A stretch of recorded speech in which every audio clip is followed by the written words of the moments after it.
Assalamu alaikum, welcome back to my channel Learning Hub with SR. I am Sahir Kamal and today I am here with the topic of the use of gerund. Gerund को देखते ही हमारे जहन में तीन common questions आते हैं, जिनमें से पहला ये है कि what is a gerund, gerund है क्या. सेकेंड क्वेश्चन आता है कि हाउ इट इज फॉर्म्ड, ये बनता कैसे है. एंड देन थर्ड क्वेश्चन होता है कि व्हेन इट इज यूज्ड. तो इन तीनों के बारे में मैं बताऊंगी. Firstly what is a gerund. When a verb is used in place of a noun, जब किसी एक नाउन की जगह पर वर्ब इस्तेमाल हो तो वो gerund कहलाता है. मतलब किसी भी सेंटेंस में हम नाउन की जगह पर वर्ब का इस्तेमाल करेंगे तो वो gerund कहलाएगा. इसको मैं एग्जांपल के साथ समझाती हूँ कि एक सेंटेंस का स्ट्रक्चर क्या होता है. Subject, verb, object. यहां देखिए सब्जेक्ट, वर्ब, ऑब्जेक्ट है. सिंपल कोई भी सेंटेंस बनाने का ये एक फॉर्मूला होता है. इसको अगर हम फॉलो करेंगे तो ये एक कंप्लीट टेंस बनाता है. लेकिन अगर हम इस वर्ब को सब्जेक्ट की जगह पर ले आएंगे तो वो gerund बन जाएगा. एग्जाम्पल के तौर पर देखिए, Ali is shouting in the class. Ali क्या है? सब्जेक्ट है. शाउटिंग क्या है? वर्ब है. क्लास क्या है? ऑब्जेक्ट है. यहां पर देखिए कि शाउटिंग वर्ब है. वर्ब कैसे है? यहां पर आईएनजी लगा है. ये आईएनजी क्यों लगा है? क्योंकि ये टेंस को शो कर रहा है. इस लगा हुआ है. हेल्पिंग वर्ब जो है ये प्रेजेंट कॉन्टिन्यूअस को शो कर रहा है. प्रेजेंट कॉन्टिन्यूअस में हेल्पिंग वर्ब इसके साथ वर्ब की फर्स्ट फॉर्म के साथ आईएनजी लगता है. तो ये आईएनजी क्या शो कर रहा है कि ये प्रेजेंट कॉन्टिन्यूअस है. अगर वॉज होता है तो वो पास्ट होता है, अगर विल होता तो वो फ्यूचर का होता. मतलब कि कोई भी हेल्पिंग वर्ब जो है वो टेंस को शो करता है. तो ये आईएनजी जो आया है ये प्रेजेंट पार्टिसिपल को भी शो कर रहा है. तो ये टेंस के हिसाब से हम कहेंगे कि वर्ब के साथ आईएनजी लगा दिया गया है. अगर हम इसी शाउटिंग को सब्जेक्ट बना देते हैं, सब्जेक्ट आपको पता है सब्जेक्ट या तो कोई नाउन होता है या प्रोनाउन. इसी तरह से ऑब्जेक्ट जो है वो नाउन या प्रोनाउन होता है. यहां पर जब हम वर्ब को सब्जेक्ट बना देंगे, सब्जेक्ट क्योंकि नाउन या प्रोनाउन के तौर पर हम शाउटिंग को इस्तेमाल करेंगे तो क्या बन जाएगा? शाउटिंग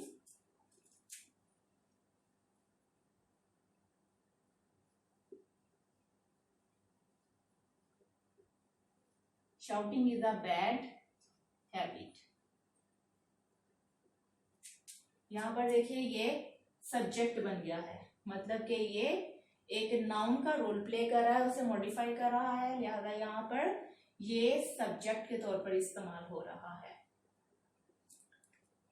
तो ये क्या है? ये gerund बन जाएगा. हाउ इट इज फॉर्म्ड, ये बनता कैसे है? इसका आंसर है ये वर्ब की फर्स्ट फॉर्म के साथ आईएनजी लगा देने से बनता है. जैसा कि ये मैंने इस्तेमाल किया है. ये वर्ब की फर्स्ट फॉर्म शाउट, इसके साथ आईएनजी लगा दिया तो शाउटिंग बन गया. ये एक gerund है. ये इस्तेमाल कब कब होता है, किस लिहाज से होता है? ये एज अ सब्जेक्ट भी यूज होता है, एज अ ऑब्जेक्ट भी यूज होता है, और इसके अलावा ये एज अ कॉम्प्लीमेंट वर्ब के तौर पर भी इस्तेमाल होता है. यहां पर देखें, ये तो मैंने एक्सप्लेन कर दिया कि ये है क्या है. जब भी कोई एक वर्ड जो है वो नाउन की जगह पर इस्तेमाल होगा तो वो gerund बन जाएगा. जो कि मैंने एग्जांपल से बताया है कि यही जो वर्ड था ये जब हमने नाउन की जगह इस्तेमाल किया एज अ सब्जेक्ट तो क्या ये gerund बन गया.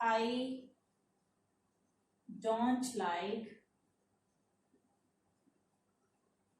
shouting.